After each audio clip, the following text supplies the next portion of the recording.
Just আমি একটু খেয়ে নিই, আসলেই কতটা মজার। আমি একটু খেয়ে আপনাদের বলি। আসসালামু আলাইকুম ভিউয়ার্স, আমি এসে খুব মজাদার একটা রেসিপি নিয়ে হাজির হয়েছি। সেটা হচ্ছে দই ভাপা।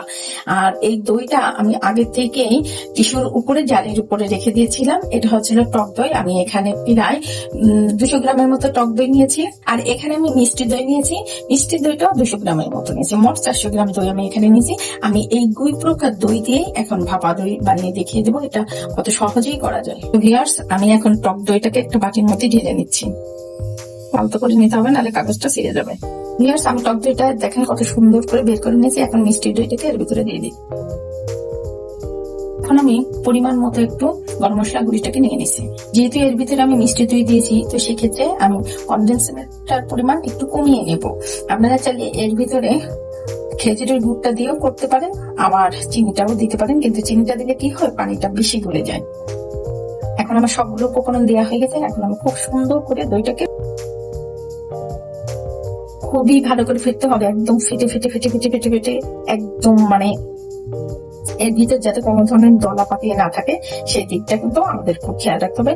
আর এই পর্যায়ে আপনি মিষ্টিটাকেও কিন্তু একটু চেক করে নিতে হবে যে মিষ্টিটা কম বেশি হয়েছে কিনা।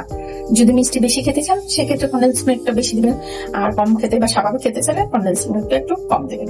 তো ভিউয়ার্স, অলরেডি কিন্তু আমার দইটা ফেটা হয়ে গেছে, দেখেন কত সুন্দর। আপনারা চাইলে এর ভিতরে দুধের ভিতর জাফরান ভিজিয়েও কিন্তু সেই জাফরানের দুধটা এর ভিতরে অ্যাড করে দিতে পারেন, তাতে কোনো সমস্যা নাই। কিন্তু সবসময় জাফরানের গন্ধটা ভালো লাগে না, তাই আমি এই দইয়ের ভিতরে দিলাম না। অলরেডি রেডি হয়ে গিয়েছে আমার দই ফেটাটা। এখন আমি একটা পাত্রে সেট করে নিচ্ছি। আমি এই পাত্রটাই সেট করে নেব দইটাকে। আমি তার ভিতরে একটু ঘি দিয়ে দিচ্ছি। আপনারা চাইলে এর ভিতরে সাদা তেলটাও ইউজ করতে পারেন, তাতে কোনো সমস্যা নেই। আমার ঘিটা ব্রাশ করা হয়ে গিয়েছে। চাইলে এর ভিতরে বাদামটাও কুচকুচ করে কেটে দিতে পারেন এই বাটির নিচে। যাদের বাদাম খেতে বেশি পছন্দ তারা এই কাজটা কিন্তু করতে পারেন। ছোট ছোট বাটিতেও কিন্তু এই দইটা ভাপানো যায়। দেখা যায় যে একসাথে এতবার একটা বাটিতে না ভাপিয়ে ছোট ছোট বাটিতেও কিন্তু দইটা খুব সুন্দর করে ভাপানো যায়। এখন খুব সুন্দর করে আস্তে আস্তে এভাবে করে একটু ট্যাপ করে নিতে হবে, যাতে সুন্দর করে দইটা একদম সেট হয়ে যায়। যেহেতু বাটিটার মুখাতে, তো সেক্ষেত্রে আমি আর ফয়েল পেপার উপর দিয়ে দিলাম না। এখন আমি এইভাবে করে পানির ভাপে ভাপ দিয়ে নিচ্ছি। যদি আমি একটা পাত্রের মধ্যে পানি দিয়েছি, তার ভিতরে একটা স্ট্যান্ড বসিয়ে দিয়েছি। এখন আমি বাটিটাকে বসিয়ে দিচ্ছি, যেন কোনো রকম পাকা না হয় সেদিকটা কিন্তু একটু খেয়াল রাখতে হবে। আর এই পর্যায়ে আমি ঢাকনাটা দিয়ে ঢেকে দিচ্ছি। আর এই ঢাকনার এই সিজিটা ভিতরে আমি একটা রং দিয়ে দিচ্ছি, যাতে করে বাষ্পটা বাহিরে না চলে আসে। তো ভিউয়ার্স, আমি ফিরে এসেছি আমার দই ভাপাটা নিয়ে। দেখেন কতটা সুন্দর দেখা যাচ্ছে, আর একদম কতটা মানে যেভাবে চেয়েছি ঠিক সেভাবে পেয়েছি। এখন আমি এদিকে মোল্ড আউট করে দেখিয়ে দিচ্ছি। আর আমি এটা ফ্রিজে রেখেছিলাম দীর্ঘ টাইম। আমি একটা ছুরির সাহায্যে চারপাশটা একটু লুজ করে দেয়, যাতে করে খুব সহজে দই ভাপাটা বের হয়ে যায়। আমি বের সাহায্যে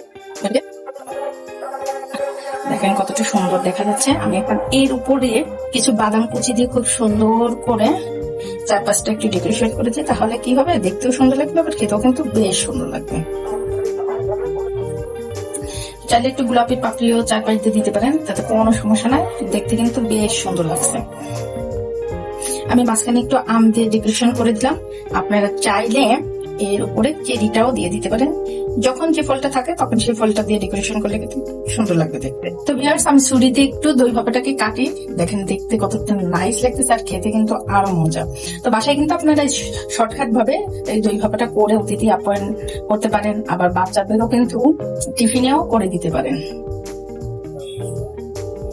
দেখেন এটা কতটা সুন্দর হয়েছে। আমি একটু খেয়ে নিই, আসলেই কতটা মজার। আমি একটু খেয়ে আপনাদের বলি। তার আগে একটা কথা বলি, যদি মিষ্টি আপনাদের বেশি খেতে মন চায় সেক্ষেত্রে মিষ্টি পরিমাণটা একটু বেশি দেবেন। এ পর্যন্ত সবাই ভালো থাকবেন। আল্লাহ হাফেজ।